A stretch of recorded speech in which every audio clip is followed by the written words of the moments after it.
हम लोग पिछली क्लास में कहाँ तक सवाल देख लिए थे? भारतीय वंश से एक्सरसाइज 8वीं का 10 नंबर तक क्वेश्चन देख लिए थे क्लास 7th का। आज देखेंगे 11 नंबर क्वेश्चन से। 11 नंबर क्वेश्चन कहता क्या है कि त्रिभुज का कोई दो कोण बराबर दिया है और तेसरका कोण जो 110 डिग्री दिया है, तो बराबर कोणों में से प्रत्येक कोण का वैल्यू निकालना है। चलो हम लोग सॉल्व करते हैं सवाल। क्या कहता है? त्रिभुज है तो सबसे पहले क्या करते हैं, फिगर बना लेते हैं।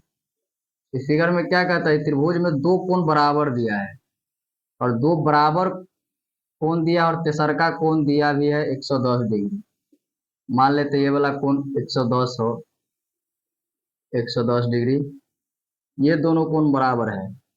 अब याद, जब बराबर दिया होगा तो इसमें से अगर इसको अगर थीटा माने तो ये भी थीटा होगा, होगा ना। बराबर है दो कोण तो ये भी, ये थीटा ये 110 है। तो यहाँ से क्या करेंगे हम, त्रिभुज के तीनों कोणों का योग होता है 180 डिग्री। यहाँ से थीटा का वैल्यू आ जाएगा।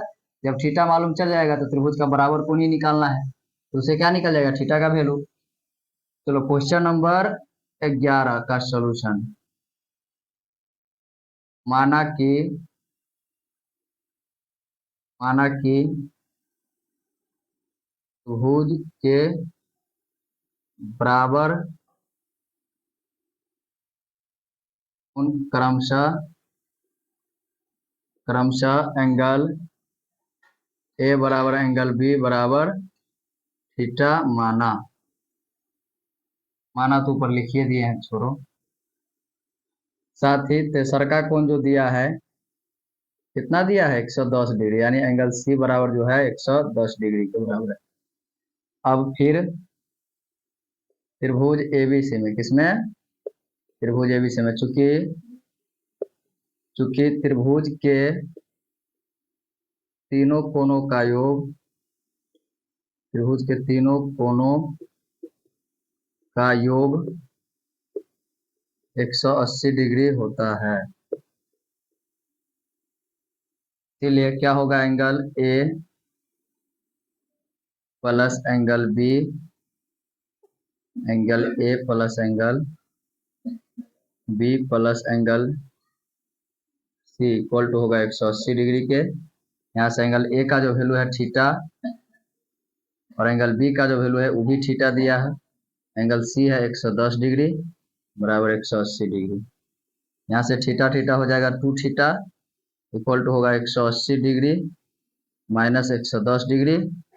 यहाँ से 2 थीटा इक्वल टू क्या हो जाएगा तब, 170 डिग्री।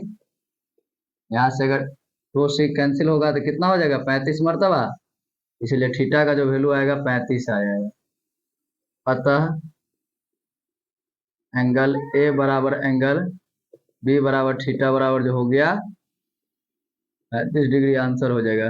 यही बराबर कोण का जो है, बराबर कोण जो दिया उसी का क्या कर रहा था, वैल्यू निकालने के लिए। तो हम लोग यहाँ से थीटा का वैल्यू निकाल लिए। अब इसका अगला क्वेश्चन, क्वेश्चन नंबर 12 देखेंगे। 12 नंबर क्वेश्चन क्या कहता है इसका। 12 नंबर क्वेश्चन क्या है कि एक समकोण त्रिभुज दिया है जिसमें न्यून कोण का अनुपात दिया है 5:1 में, तो इस त्रिभुज के न्यून कोण का माप निकालना है। तो सबसे पहले क्या करते हैं हम लोग, एक समकोण त्रिभुज बना लेते हैं। एक समकोण त्रिभुज मानो यहाँ बना लिया हम। समकोण त्रिभुज में न्यून कोण का वैल्यू दिया है, इसका वैल्यू न्यून कोण का, न्यून कोण जो दिया है 5:1 में। हम बताए भी थे कि जहां अनुपात दिखे उसको वेरिएबल में क्या करेंगे, मान लेंगे। ये मान लो अगर 5x है तो ये होगा 1x, और ये तो ऑटोमेटिक 90 डिग्री होगा, क्या है कि एबीसी जो है एक समकोण त्रिभुज है। तो माना कि समकोण त्रिभुज एबीसी में एंगल ए बराबर 5x, एंगल बी बराबर 90 डिग्री तथा एंगल सी बराबर जो होगा 1x के इक्वल। अब फिर समकोण त्रिभुज एबीसी में, चूंकि त्रिभुज के तीनों कोणों का योग, तीनों कोणों का योग 180 डिग्री होता है, इसीलिए क्या लिख सकते हैं, angle A plus angle B plus angle C equal to 180 degree. Angle A का जो वैल्यू दिया है 5x, एंगल बी 90 डिग्री और एंगल सी जो है 1x के इक्वल है, बराबर हो जाएगा 180 डिग्री के। यहाँ से क्या हो जाता है, 5x और 1x कितना हो जाएगा 6x, इधर लिख सकते हैं 180 डिग्री माइनस 90 डिग्री। तो इसके आगे क्या होगा यहाँ से देख लेते हैं,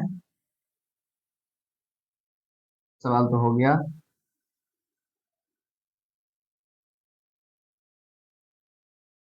क्या हो जाएगा तब, 6x इक्वल टू क्या हो जाएगा 6x इक्वल टू होगा 180 में से 90 जाएगा तो 90 बचेगा, यानी x इक्वल टू होगा 90 डिग्री बट्टा 6, 6 एकम 6, 6 पंचे 30, यानी x का जो वैल्यू आएगा हमको आएगा 15 डिग्री।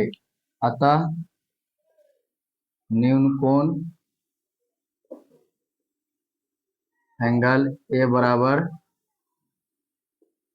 5x बराबर 5 इंटू 15 डिग्री बराबर होगा 75 डिग्री। और इधर एक एंगल और निकल जाएगा, क्या, एंगल सी, एंगल सी जो होगा एवं एंगल सी का जो वैल्यू होगा कितना हो जाएगा 1x, यानी 1 into 15 degree equal to 15 answer degree. इसी के साथ हम लोग 10 और 11 और 12 नंबर क्वेश्चन देख लिए, इसका आगे हम लोग कल देखेंगे। इसके साथ वीडियो स्टॉप कर दिए, वीडियो स्टॉप करो।